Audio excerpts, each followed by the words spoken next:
Evening, everyone. Welcome to The Next Revolution. We are pro-worker, pro-family, pro-community, and especially pro-America. Now, everyone knows Biden can't possibly run in 2024. Just look at him, stumbling and bumbling through his days. 1 minute it's cancer from the oil rain. The next he's finished his whole plate of food because he's such a good COVID patient, led around by the Easter Bunny, falling all over the place, begging the Saudis to pump more oil, humiliating himself, and more importantly, our country in the process. Biden's done.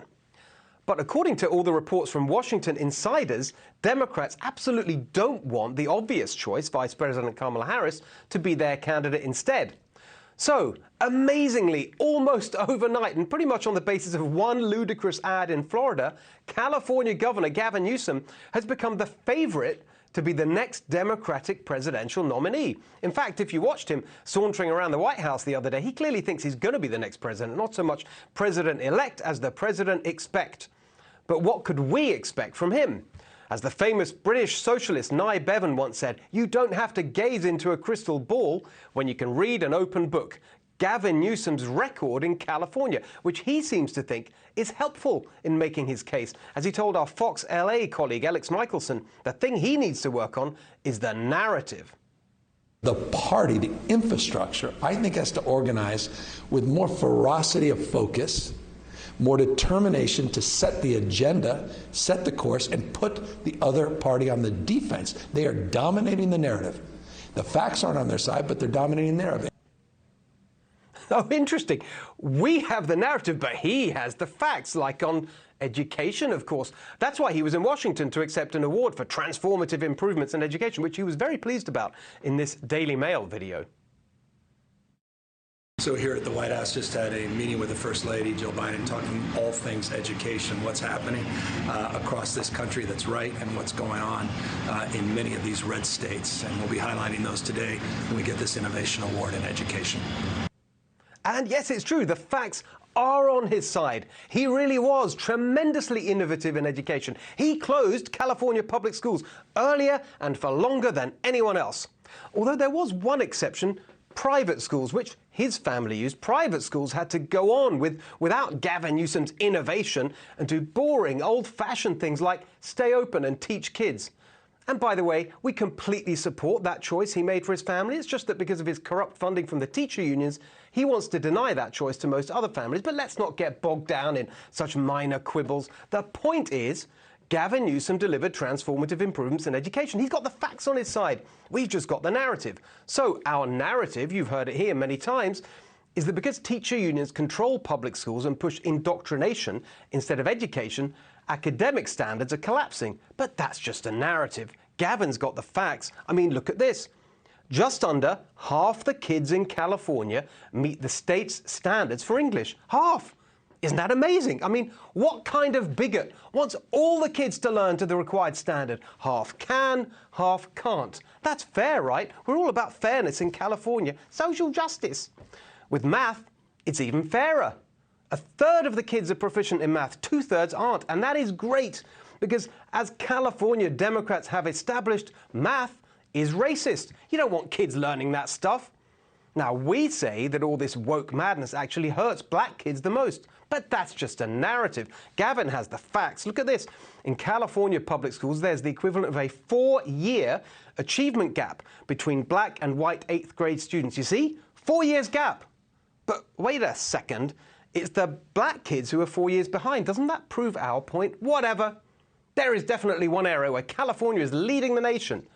Illiteracy. Yes, California has the lowest literacy rate of any state, so innovative that nearly a quarter of Californians over the age of 15 cannot even read the sentence on your screen. Isn't that the kind of transformative leadership America needs? But if you listen to the Republican narrative about California, it's all crime and chaos, murders, off the chart. And that's just not true. As he said, the facts are on Gavin Newsom's side. Okay, so violent crime is up, homicides are up in Los Angeles, a 50% increase since Gavin Newsom took office. But that's not off the chart. A line going up 50%, that's still on the chart.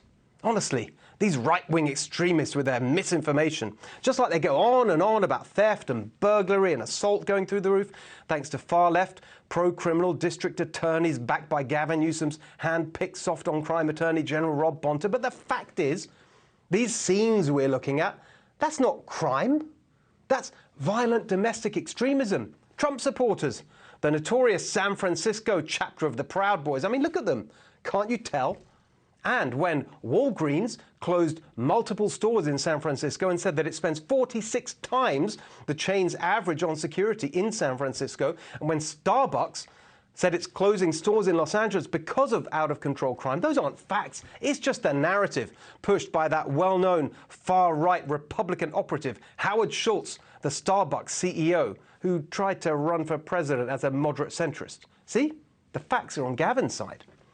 Same on homelessness. The narrative is that homelessness is completely out of control in California, with scenes that shame a civilized nation. But California only has a lot of homelessness because it has a lot of people, obviously. 11% of the nation's population. So the fact that California has 27% of the homeless population, well, that's just another example of transformative leadership. Of course, the thing that California really leads on is being progressive. And the progressive California Democrats have enjoyed one-party rule for over a decade, running the state, the biggest cities, a supermajority in the legislature. So there's no better place to challenge the false Republican narrative that progressive policies don't work. They do work. Here are the facts.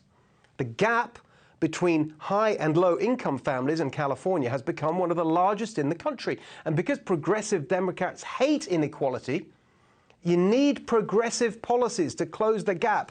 Here's how it works. You impose the highest gas tax in the nation to make fueling your car unaffordable. You impose the most burdensome environmental regulations in the nation to make building and buying a home unaffordable. And then pretty soon, you end up with the highest poverty level in the nation. Plus, millions of people leaving to go to other states, including Mexico in the middle of a drug war. And there it is. You've closed the wealth gap because you've made everybody poor. Brilliant. That is the kind of bold, progressive leadership we need everywhere in America, and Gavin Newsom stands ready to provide it. People have always looked to California for inspiration. California has no peers. For years, we've set the rules, and others have followed. California's unmatched. We dominate. When California moves, other states move in the same direction. Yeah, that's the problem at the moment. Look, I love California. I'm not leaving. I'm staying to fight for change. But take it from someone who lives here. These policies, these far-left extremist policies pushed by Gavin Newsom and the California Democrats, that is the last thing America needs. Tell us what you think at NextRevFNC and at Steve Hilton X, and share this message when we post it. Hey, Sean Hannity here. Hey, click here to subscribe to Fox News YouTube page and catch our hottest interviews and most compelling analysis. You will not get it anywhere else.